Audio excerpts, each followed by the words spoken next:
Disney and Pixar just released the first full trailer for Toy Story 5, and ignoring the major gripes I have with Disney in general, the mixed reaction on this trailer had me intrigued, so I took a deeper dive into it. And what I was able to discuss with my friend, thanks Delta, was so fun and thought-provoking, I figured I'd put it here as well. If you like this kind of like one-off video essay thing here on the channel, let us know down in the comments and I'll do more for sure, and maybe we can get Jesus Reigns to do some as well. Starting off, there's some really smart phrasing that I enjoyed in the trailer.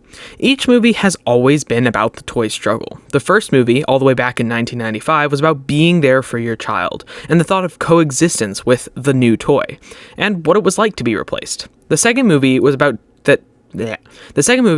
toys are meant to be played with. They're not collector's items. That's almost what that one was about. That was a big thing then, and it still is. People collect things, and not only collect them, but don't do anything with them. I collect Lego, but I'll make stop motion, or I'll get them out and build a mock or something like that. It's not the same, but it was also kind of like a new family movie with Jessie and Bullseye. Then the third one was about growing up and passing on the toys. The fourth one was about when a toy's time is done, I guess coming to the end of an era, but this fifth one is totally different. It's, oh my gosh, everything just completely changed, and that's kind of the premise of the movie.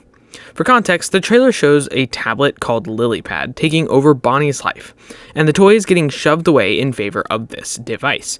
Jessie, reliving her trauma prematurely, contacts Woody and they discuss that screens are for everything, before the epic version of You've Got a Friend in Me starts playing and we can't see what happens next because of our welling tears of nostalgia.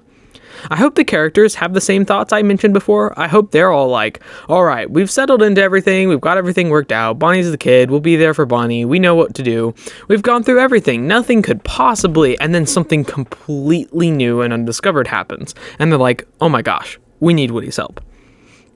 I hope that's what it's like in the movie as well, not just the premise. I hope that's what the characters are thinking and saying.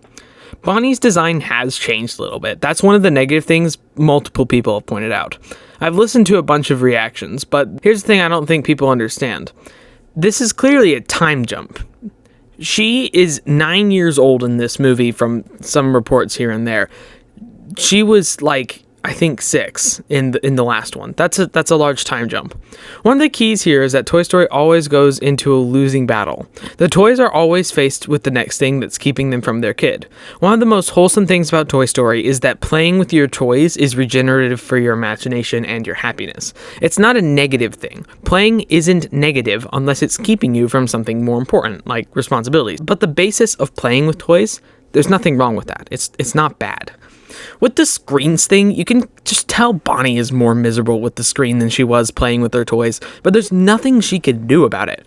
Her brain tells her she wants this more because screens are designed to be addictive. They are addictive. Even though she would feel better playing with her toys, she doesn't even know that. She thinks this will make her feel better, even though it makes her feel worse the more she does it.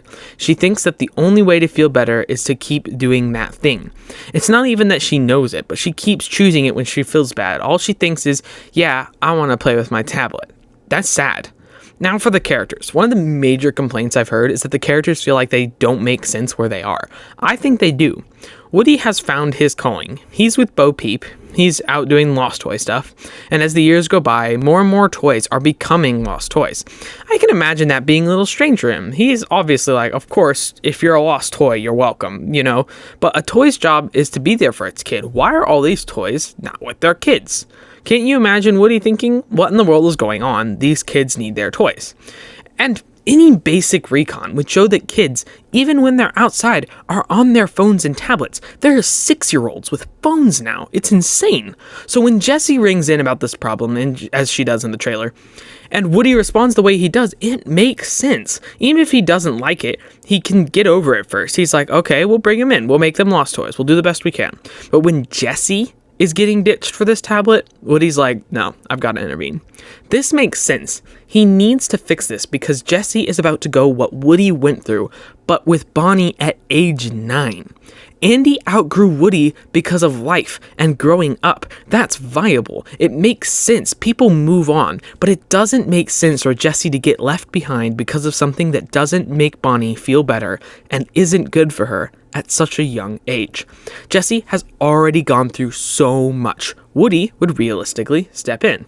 Jessie clearly sees Woody as a mentor. The one person she knows can help her is Woody. That's why she calls him. That's why she's acting the way she is. When the camera pans down and she sits in despair on that Rubik's Cube and she says she's losing Bonnie to this device, it's so heartbreaking. It makes me sad just watching it. Buzz is in this trailer too, and I hope he plays a large role in the movie, but from what we've seen, he hasn't been shown as much. But I think there's room to theorize. Buzz was the new toy once. I imagine that especially at the start, Buzz might want to give the tablet a chance because he understands being the new thing. But I think he'll see it as benefiting her. I think he'll see it's not benefiting her and change his mind to some extent.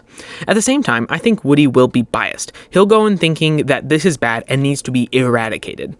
But the problem is this movie can't just say screens are bad. Even if there are scientific concerns, especially at an age that young, they are part of society now, and they are useful tools, even as playthings. Video games are a far and fine part of this time, with limits. I think Woody will go in wanting to eliminate it completely, but Buzz will be the voice of reason near the end, saying this is something we can work with, and that there can be a balance. I think that would work really well. There's a lot to consider with the idea in general. Should there even be a middle ground with screens? If you need a baseline answer, no. But there are things like education. YouTube is amazing for learning skills. Most large educational videos are made by people who know what they're talking about. Education and tools are valid uses. And there's something to be said for entertainment used properly. On a road trip, if you download 3 movies beforehand and watch them with your brothers in the car, that's still a tool being used appropriately. Or if your friend moved 900 miles away and the only way you can connect is through calls or even a Minecraft world that you built together, that's entertainment, but it's also a connection. There's the one line in the trailer that makes me think that it could go that direction. We've been trying all summer to help Bonnie make friends, and all of those friends are shown to have tablets. Maybe Bonnie uses them to find common ground, but then leads them to putting the screens down and hanging out in real life. I think that would be just the way to do it. These are some of the reasons I'm personally excited for Toy Story 5 and why I think it could subvert all the expectations, pull up, and be a really good movie. I just hope they don't try to surpass the emotional ending and climax of 4 because it ended really well, and I almost hope that they treat it as a fun stint that they needed Woody for and don't try to make it another final goodbye. Anyway, that's all for now. Make sure to check out the R&S Popcast and let me know if you liked this little mini episode. I will see you guys next time, most likely on the podcast with Jesus Reigns Studio. Stay tuned.